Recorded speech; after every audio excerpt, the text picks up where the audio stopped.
Hi, it's Senator Malcolm Roberts, and welcome to the live stream for Friday. A quick summary this week of what's happened in the past week. We've been on the road all week up in Central Queensland and North Queensland. We started in Ayr. We landed in Mackay, drove to Ayr, drove to Townsville, had a chat with people, a presentation in Ayr, and then another one, a very lively one in Townsville. And then where were we last night? Claremont. We had a good session in the pub, not a drinking session, a chat with several people, about 13 people, I think, from Claremont area. So I just thought I'd acknowledge all the people who've come to the events. They have been fabulous. They've been engaged. They've been strong, determined. And I want to thank you all for coming because although we're in the middle of it, we've still got a couple more weeks of it. I just want to thank so much the people who've come because it shows you're awake, and the discussions have been so lively and so engaging and so much interaction. So really what we want to thank you for standing up for Australia and making an effort for Australia, because that's what's really important. And we also want to recognise that the people who are coming are together with us in the front line in the information war. We're down in the trenches in the information war, which we've been in for many decades. It's something I've only learned in the last 15 years or so. Other people have learned before me. Other people have learned just waking up now. COVID's really woken a lot of people up. But I want to thank so much for people for making a stand for Australia, making an effort for Australia and coming along to the sessions and for engaging in this. So I want to also discuss something that really opened my eyes in Townsville. Now, we know crime is bad. We know that crime is out of control in Townsville. But until I heard some graphic personal stories, it doesn't really sit home, right? It's in another town and city in Townsville. But we've seen the devastation of four lives in 3 lives lost and one still in hospital after months of treatment because of a young, allegedly a 13-year-old hijacked a car and killed 3 people and severely injured another. That was shocked the community, and we had a crime forum in Hervey Bay on that, and I won't go into the details, but it was wonderful to see some of the conclusions that came from that. Then in Townsville, before the session started in Townsville, we had a woman who's 75 years of age. Her name is Pat. She has a husband who has started to have dementia as a result of the COVID injections, and he's pretty much at home in bed. And they had someone who invaded the house with a machete, a bloody machete. Imagine that, 75 years of old. And what struck me was that he was belted, the husband was belted, the 78-year-old was belted by the machete, and the attacker just wanted the woman's money. And Pat, to her credit, imagine this, a 75-year-old woman just had the presence of mind to tell him to get out of the house. She didn't bow to him. She recognized that the words he was using indicated he was afraid, not just the feelings in the young man, but the words. And so she had what struck me as she was telling the story to me was her presence of mind, her dedication to her husband. She was not leaving that room. The husband was attacked. She walked into the room, and this is during the week. Sorry, on Sunday that just passed. That's right, it was Sunday, and she had the presence of mind to confront this attacker and tell him to get out of the house and take no notice of his request for money. Just get out of the house. But why should people be putting up with this kind of thing in Townsville or in Bundaberg or Gladstone or anywhere else? This is totally wrong. I mean, imagine that, a 75-year-old woman protecting a 78-year-old husband with early dementia. I mean, and then see this woman stand up, and I want to talk more about the bravery of people and the wonderful nature of so many human beings later on. But it was inspiring talking to her and listening to her. But it was devastating for another person to come up and say he'd been broken into recently. They'd had a murder on a drug-related crime just yesterday morning in Townsville. There are people being killed, being invaded, being beaten up all over the place in Townsville, and the state government's doing nothing because they don't understand the problem. The state government is the cause of the problem because the root cause, we will have a session on this in the future. The root causes are so many and so deep. No one wants to really dig into the root causes. They just want superficial headlines to look good, not do good. So it's an issue that's very, very serious. It's a very personal issue. It's a very devastating issue. Families have been ruined. Lives have been lost. And it's out of control, and we need to do something about it, but we need to do it properly. So I'll address that in a future live stream and other ways. But it goes back to what the family in Harvey Bay showed me. They showed enormous courage in speaking up the three relatives, the mother, the sister, and the brother of dead nurse Charisse, who was killed by that 13-year-old. And they could see that as much as that 13-year-old needs to be dealt with under the law, needs to be punished, needs to pay for the crime, what we need is to recognize that he is also a result of what is going on in society. There's so many issues that have to be dealt with. It goes into tax. It goes into the way governments are intruding into people's lives and telling families how they must do their parenting. There's a lack of responsibility, a lack of meaning, a lack of purpose. So many things have been tried and succeeded, and the state government is just ignoring them and dropping funding for them. But it's not just a matter of government funding. It's a matter of government getting the hell out of people's lives. Parents learn by parenting, but that they're the best to do the parenting. And we've got to restore that sense of community involvement that has been stripped out. Government can do very little well. So just we'll talk more about that. Next thing I want to talk about is, oh my goodness, where does it stop? Speaking of government, the Australian Communications and Media Authority is bringing in, the Labor government is bringing in a bill. Did I say Labor government's bringing it in? The Labor government is bringing it in, but the Morrison Liberal National Party government introduced this bill. They introduced it, and now the same ministers that introduced the bill in the Liberal Morrison Liberal government, are now complaining about Labor's bill, but it's the same bloody bill. That's what I mean. These people play off each other and they think we're stupid. So it's a censorship bill. It's supposedly about misinformation and disinformation. I'm starting to get cranky again. This misinformation and disinformation, it's basically a censorship bill. We're going to go into that in more detail once we have the details in the legislation. But we are organising a massive petition, and when it comes out, when we release it, please sign it. We need to make this Australia's biggest ever petition, really go down in history as Australia's biggest petition. We also are organising a conference with prominent speakers from around Australia and maybe even some from overseas through Zoom. But what we're doing is getting every One Nation member of Parliament. Let's see, we've got them in South Australia, Victoria, 3 in New South Wales, including Mark Latham. We've got them in Queensland and 2 of us, Pauline and I, in the Senate. So we'll be bringing these people to Brisbane, City Hall, August 26th, Saturday, the 26th of August, and there'll be 2 of us on stage with seated, having a conversation with some pretty prominent, strong, outspoken people about freedom of speech. It's absolutely vital. It's one of the key things to freedom and to being effective. It's freedom of speech. And the Labor government wants to destroy it, and they'll no doubt get Green support and Pocock support, Senator Pocock support, the Teal support, to push it through if they want. But we can stop this, just like we have stopped the cash ban bill and other attempts at controlling people, by getting a grassroots movement. So please sign the petition when it comes out. Please think about attending the conference. Now, the trip we've been on so far, it started way back, early June. I can't remember the date, but we started off in Gympie, going across, listening to people across regional Queensland, whether it be in pubs or community halls or whatever the venue, a variety of venues. I can tell you, it's been wonderful listening to Queenslanders. It really has been. It's been wonderful, and thank you so much for your support. But we started in Gympie, and we moved to Monto, Gin, Maryborough, Bundaberg.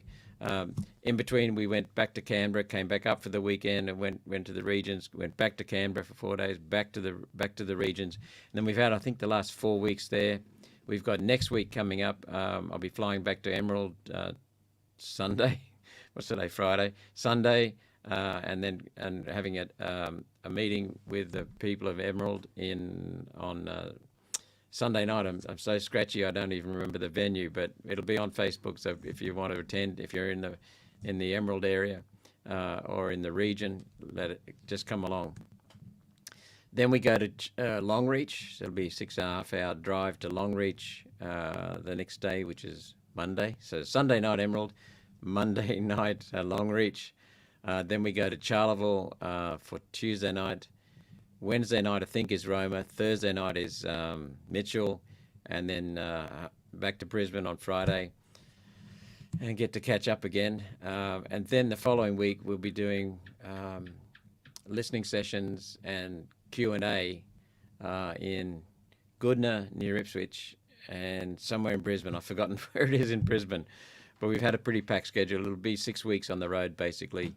And it really is enjoyable. It's so wonderful to meet real Aussies, and that, as well as talking about the crime, as well as talking about immigration, the mismanagement of our economy, the deceit of government, the increase in electricity and energy prices, housing crisis, immigration, as well as putting up our solutions for these things, including the crime, and putting up serious, comprehensive solutions. Not headline getters, serious solutions, comprehensive, getting back to basics. We're also having, so that's what I do in the first half an hour or so. Then we have a Q&A session where no question is off limits, and then we have that for about 45 minutes, and then we have one-on-one for as long as people want to stay. And they've been great. The one-on-ones are sometimes over a beer or over a meal, but we had 120 people at least in Townsville. We counted them. We know we had that many, but we still hang around afterwards and do our presentation, do our Q&A for the audience, and then we have a session one-on-one with people who want to stay back and talk. I want to call it. Want to have I've already up to 15 minutes. I'll take a few questions in a minute, but I want to knock off soon because we started late because I only just got back from Emerald this afternoon, and I've got one of my staff in the office actually running this, so I want her to get home at a fair time, because she's going to be down helping out in the morning, unpaid, voluntary, I must say, unpaid, voluntary, at the Fadden by-election with Sandy Roach. Sandy Roach is One Nation's candidate for the lower house federal electorate of Fadden, which is the northern part of the Gold Coast, southern part of outskirts of Brisbane. So I don't know which booth I'll be at, but I'll be there all day tomorrow from before the polls open till after the polls shut. So if you want to chat, have a look at Facebook. As soon as I know which booth I've been assigned to, I'll let you know and come along and have a chat. But above all, if you can spare a few hours or even the day, come along and help hand out how to vote cards for Sandy Roach at Fadden. She is a wonderful, wonderful candidate. She's a mature woman. She's a self-made businesswoman. She helps other businesses. She's a housewife. Well, she's not a housewife but she's a mother. That's right, she's a mother, and she's also a grandmother. And so she, above all, has got a ton of energy, and she doesn't take any crap. She's very solid, very grounded, very decent person. So with that, I hope to see you tomorrow. If you're in the area from Emerald through to Longreach, Charleville, Roma, Mitchell, Goodna, and Brisbane, I'll hope to see you again in the next couple of weeks. But I'll take any questions if anyone's got any questions right now. Oh, hi, Malcolm. Justin's asking, hi, Malcolm, what can we do to stop the grubs forcing us to go digital? Well, we can do what we've said in the past, which is write to your local federal MP, your local senator, or all your senators. Each state has 12 senators. So write to them and tell them you don't want it.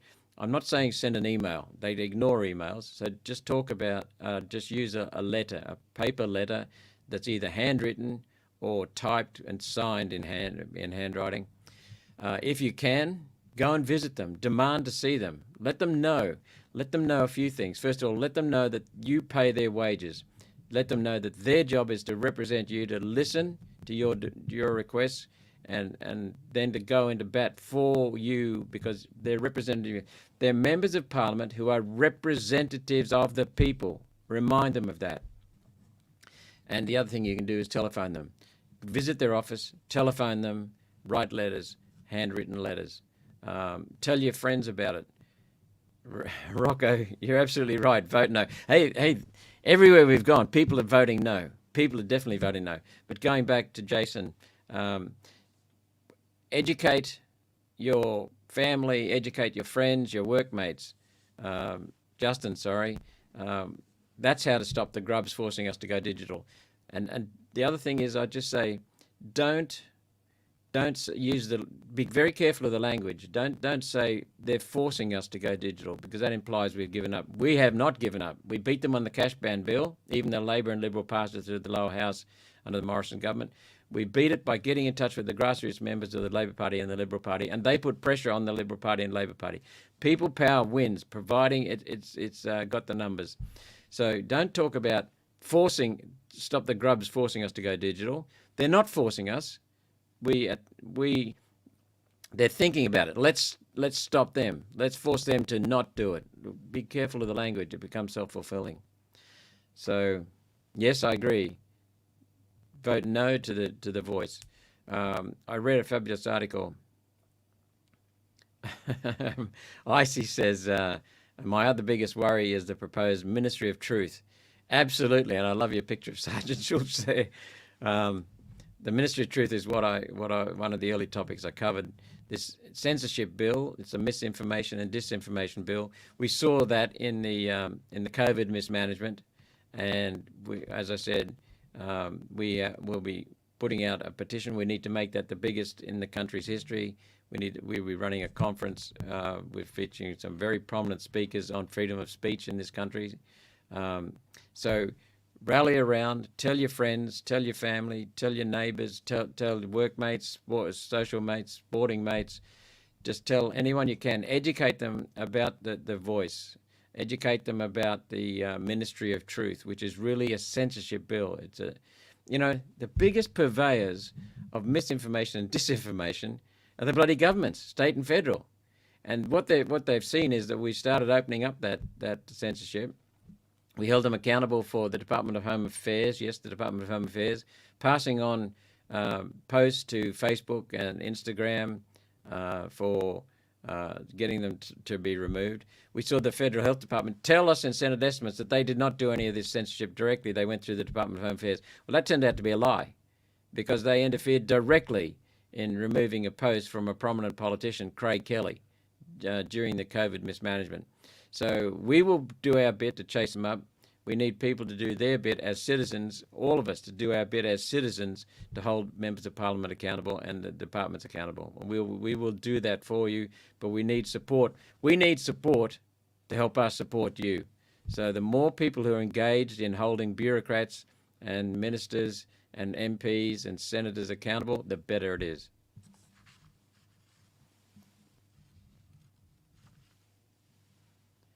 Any more questions? I'm sorry I'm late, but that's just the way things happened. We originally advertised for 3 o'clock, but didn't start till after 5.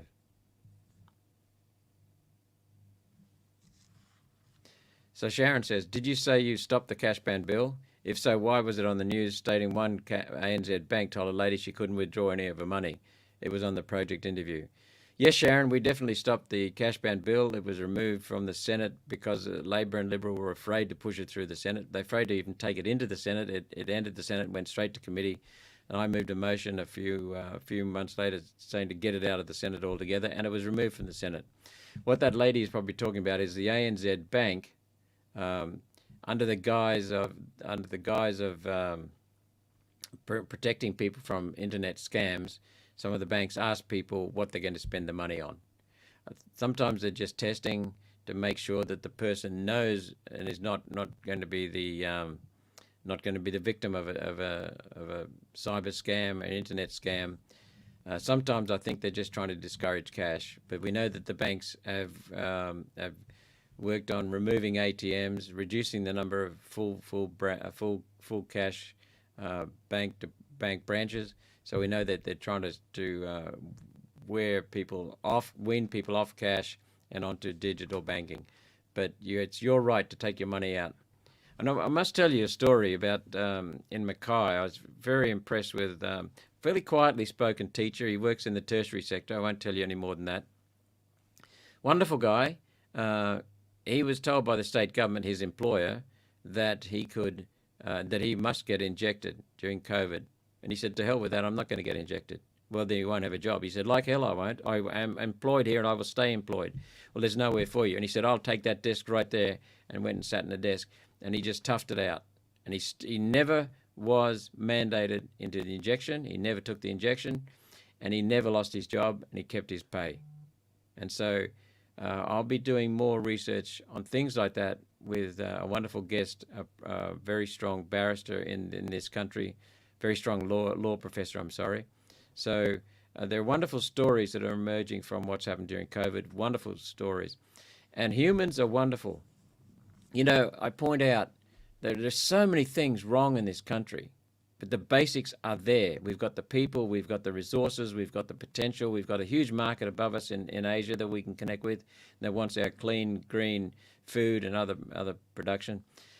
But what we've got is people who are being told since they're 4 years of age in preschool and school that humans are evil, greedy, rapacious, uncaring. And humans are far from that. We're the complete opposite of that.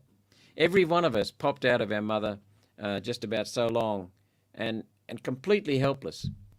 You know, a foal is born out of a mare and it's dumped on the ground, and within a few minutes it's starting to shake itself around, and it gets up gingerly on its feet, you know, on its legs, and within half an hour it's cantering. The horse is cantering and joins the herd. Humans are completely vulnerable. We can't even walk for 12 months, and then we're very awkward on our feet for at least a few years. And then we can't even talk and communicate in language anyway for 2 years, and then they're not the best. And so we're very, very vulnerable for many, many years, and we depend upon others. So every human you see, an adult human being, is there because someone cared. So humans, one of the most important traits of humans is that we care. We care enormously.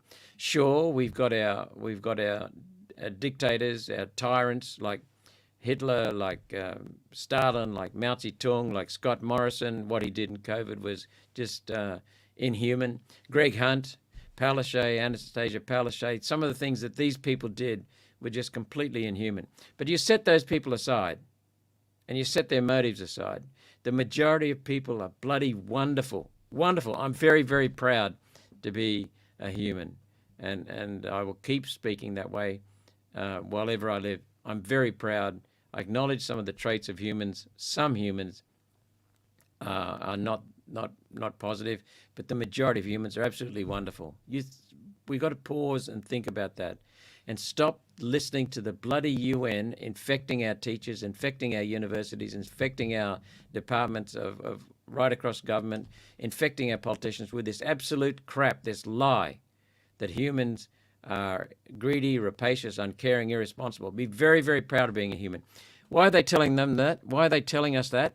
Because they're justifying the fact that they need more control over us. That's what they're doing. They're saying, you can't govern yourselves, you're not caring, so give us that power.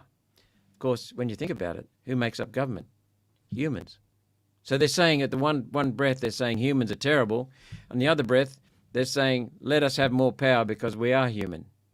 I mean, this is so ridiculous. That's the level of front these people have got.